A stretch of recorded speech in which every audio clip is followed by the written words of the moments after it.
जबीन अकीदत सलाम कहती है, कबूल हो तो मोहब्बत सलाम कहती है। तो दोस्तों, आज इतवार का दिन है और हर इतवार के दिन आप बेसब्री से इंतज़ार करते हैं अपने पसंदीदा कॉलम यानी लंदन डायरी का। तो पेश खिदमत है लंदन डायरी और आज का उन्वान है तक़सीम हिंद, आज़ादी और आहो फ़ग़ां।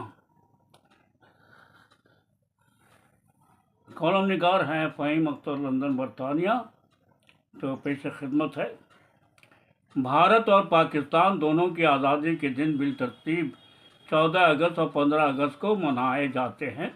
पाकिस्तान ने 14 अगस्त 1947 को बरतानवी राज से आज़ादी हासिल की, तो वहीं भारत ने 15 अगस्त 1947 को बरतानवी राज से आज़ादी हासिल की।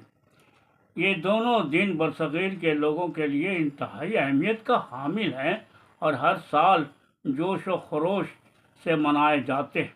कई लोगों को अपने मुल्क से दर बदर होने का सदमा, अपने रिश्तेदारों के जान गंवाने का दुख, अफसोस और ज़िल्लत होने का एहसास हुआ।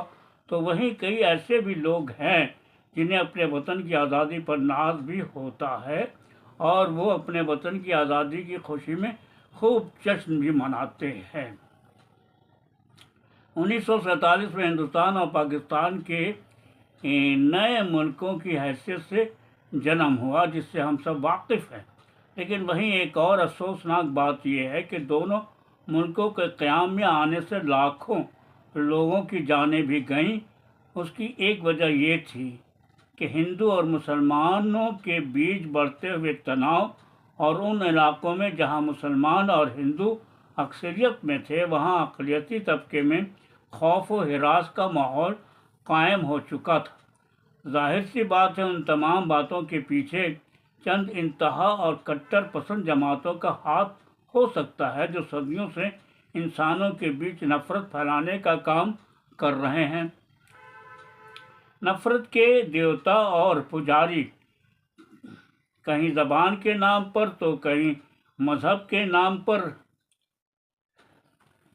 तो कहीं अपने निजी मुफाद की खातिर बेगुनाहों का खून बहा करके इंसानियत की बेबसी का जनाजा निकालते हैं, ताकि अमन पसंद इंसान उन खून के प्यासे और दरिंदों से खौफ ज़दा हो जाए।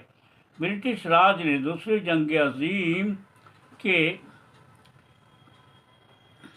बाद हिंदुस्तान को इसलिए छोड़ने का फ़ैसला किया कि उन्हें हिटलर की जारहाना नस्ल परस्ती से ये सबक हासिल हुआ कि अब वो किसी गैर ममालिक पर कब्ज़ा करके अपनी आन और शान को बरकरार नहीं रख पाएंगे। इसके अलावा दूसरी जंग अज़ीम के दौरान बरतानिया का ख़जाना लगभग ख़त्म हो चुका था और मुल्क की माशी हालत अबतर हो गई थी। गांधी जी और उनके साथियों की अज़्म तशद्दुद तहरीक से अंग्रेज़ों को इस बात का एहसास हो चला था कि अब उनका हिंदुस्तान पर कब्ज़ा और हुकूमत चलाना मुश्किल हो चुका। अंग्रेज़ों के हिंदुस्तान छोड़ने और मुल्क का बंटवारा होने पर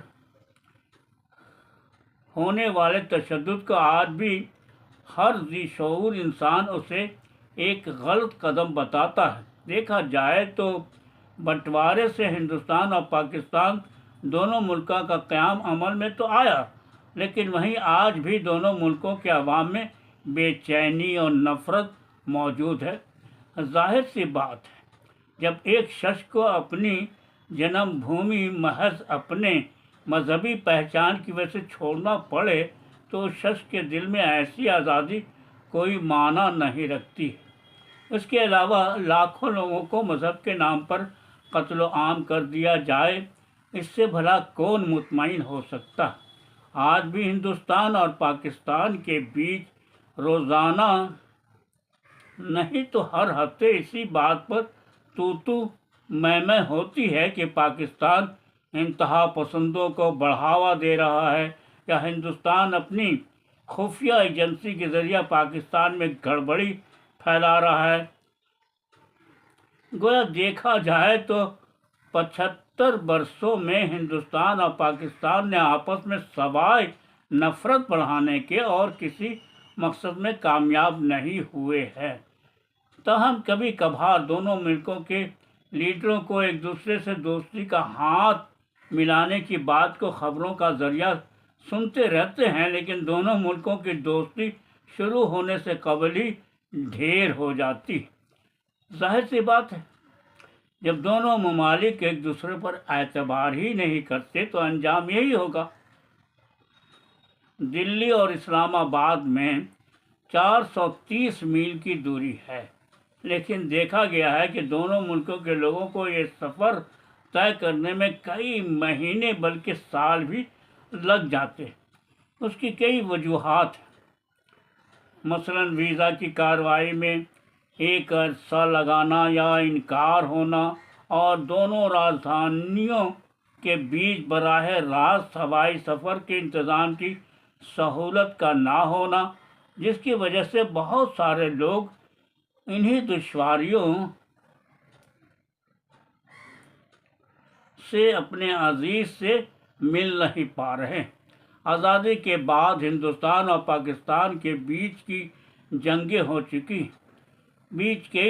हो चुकी। हालांकि 1999 में जब हिंदुस्तान और पाकिस्तान के बीच झड़पें हुई थी तो उस वक्त रस्मी जंग का ऐलान नहीं किया गया था।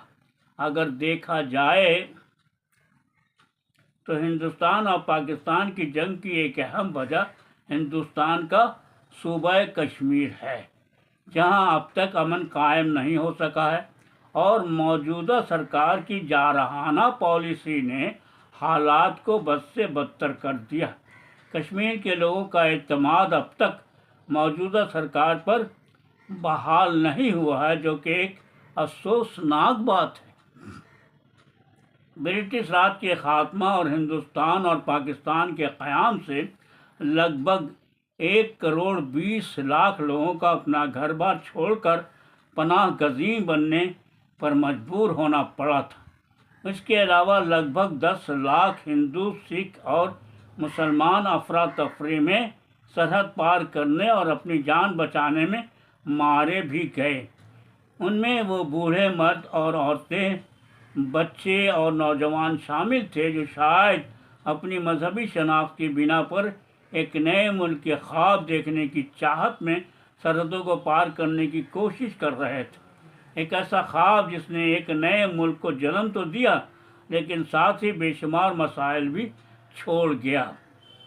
1947 के बाद हिंदुस्तान और पाकिस्तान में दो कौमों ने फिर आज़ादी की आवाज़ को बुलंद किया, जिसका नतीजा ये हुआ कि 1971 में मशरक़ी पाकिस्तान को बंगला बोलने वालों की बिना पर बांग्लादेश बना दिया गया, जिसमें एक बार फिर लाखों लोगों का महज इसलिए कत्ल किया गया कि वो उर्दू ज़बान बोलते थे और पाकिस्तान नवाज थे। 80 की दहाई में हिंदुस्तान में सिखों की खालसा तहरीक ने हिंदुस्तानी हुकूमत के होश उड़ा दिए थे। उन दिनों आए दिन धमाकों की खबर से आम शहरी का जीना दोबर हो गया था। 1984 में ऑपरेशन ब्लू स्टार के ज़रिया खालसा तहरीक का खात्मा किया गया, लेकिन उसके एवज़ में वज़ीर आज़म इंदिरा गांधी को अपनी जान भी गंवानी पड़ी। आज भी कई लोग ब्रिटिश राज को तक़सीम हिंद के लिए मुर्दे इल्ज़ाम ठहराते। उन लोगों का कहना है कि अंग्रेज़ों ने बंटवारे में जल्दबाजी की थी, जिसकी वजह से मुसलमानों का एक भारी तादाद हिंदुस्तान में रह गई, जो आज भी अक्सरियती हिंदुओं की ज़्यादती का शिकार है। ताहम हिंदुस्तान की नए नस्ल के लोगों में अब इस बात की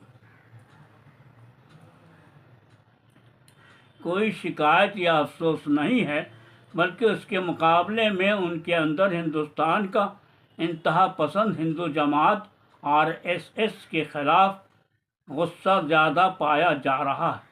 मैंने इस बात को महसूस किया है कि तक़सीम हिंद से सबसे ज़्यादा नुकसान मुसलमानों को पहुंचा है। मुसलमानों ने हिंदुस्तान में सबसे पहले मुस्लिम लीग के बैनर तले पाकिस्तान बनाने की मांग की थी, जिसके नतीजा ये हुआ कि जो हिंदुस्तानी मुसलमान हिजरत करके एक नए سپنے کے ساتھ پاکستان گئے، انہیں مہاجر کہہ کر اس کے ساتھ امتیازی سلوک کیا گیا۔ پاکستان کا کمزور جمہوری نظام اور کرپشن سے عام آدمی کو بچنا دوبھر ہے۔ اس کے بعد جو مسلمان مشرقی پاکستان گئے، انہیں اردو بولنے کی سزا یہ ملی کہ انہیں بے دردی سے مارا اور کاٹا گیا۔ جو مسلمان ہندوستان میں رہ گئے، انہیں اب تعلیم، روزگار، رہائش اور دیگر شعبوں میں تعصب کا سامنا کرنا پڑ رہا ہے۔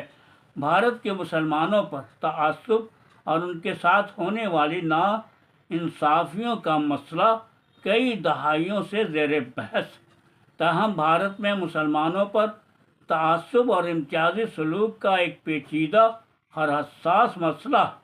اسے حل کرنے کے لیے تعلیمی اور سیاسی سطح پر مربوط اور جامع اقدامات کی ضرورت ہے۔ مسلمانوں کی برابری اور انصاف کے حصول کے لیے اجتماعی کوششوں اور مکالمے کی ضرورت ہے تاکہ ملک میں سب کے لیے مساوی حقوق اور مواقع فراہم کیے جائیں۔ تاہم موجودہ حکومت کی مسلمان مخالف پالیسی سے فی الحال یہ کام ناممکن لگتا ہے۔ میں ہندوستان اور پاکستان کے لوگوں کو آزادی کی مبارکباد پیش کرتا ہوں، لیکن میں ان لوگوں کے دکھ اور درد میں بھی برابر کا شریک ہوں جنہیں مذہب، زبان اور نسل پرستی کی بنیاد پر جان گنوانی پڑی۔ میں آج بھی اپنے آپ سے یہی پوچھتا ہوں کہ اگر آزادی ملی ہے تو کس بات کی؟ غربت کو بڑھاوا دینے کی، ذات پات کے نام پر انسان کو اس کے حق سے محروم کرنے کی، مذہب کے نام پر انسان سے نفرت کرنے کی، اپنے پڑوسیوں کے ساتھ خوف و ہراس میں جینے کی، یا ملک کے خزانے سے اپنی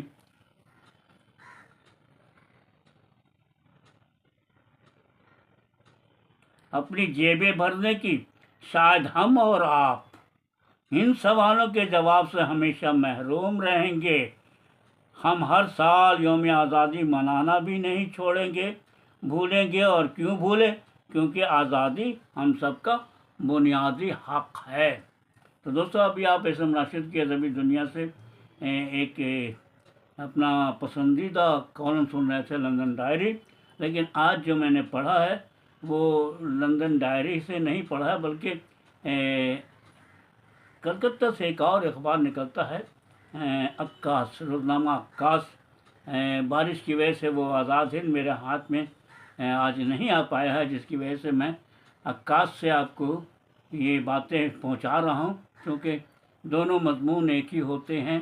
اور تو یقیناً میری بات آپ سمجھ گئے ہوں گے، تو مجھے معاف کیجیے گا، اور بارش کی وجہ سے میں باہر نہ جا سکا اور اخبار مشرق ہمارے گھر میں نہ آ پایا، اس کے لیے میں آپ سے معافی چاہتا ہوں۔ میں امید کرتا ہوں کہ آپ مجھے معاف کریں گے، لیکن میں نے مضمون پڑھ کر کے آپ تک پہنچانے کی کوشش کی ہے۔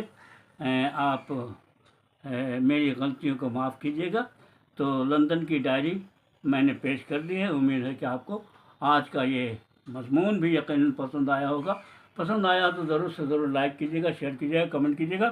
تو دوستو، اجازت دیجیے، ہم پھر ملتے ہیں آپ کے اسی پروگرام میں جس کا نام ہے ایس ایم راشد کی ادبی دنیا۔ اللہ حافظ۔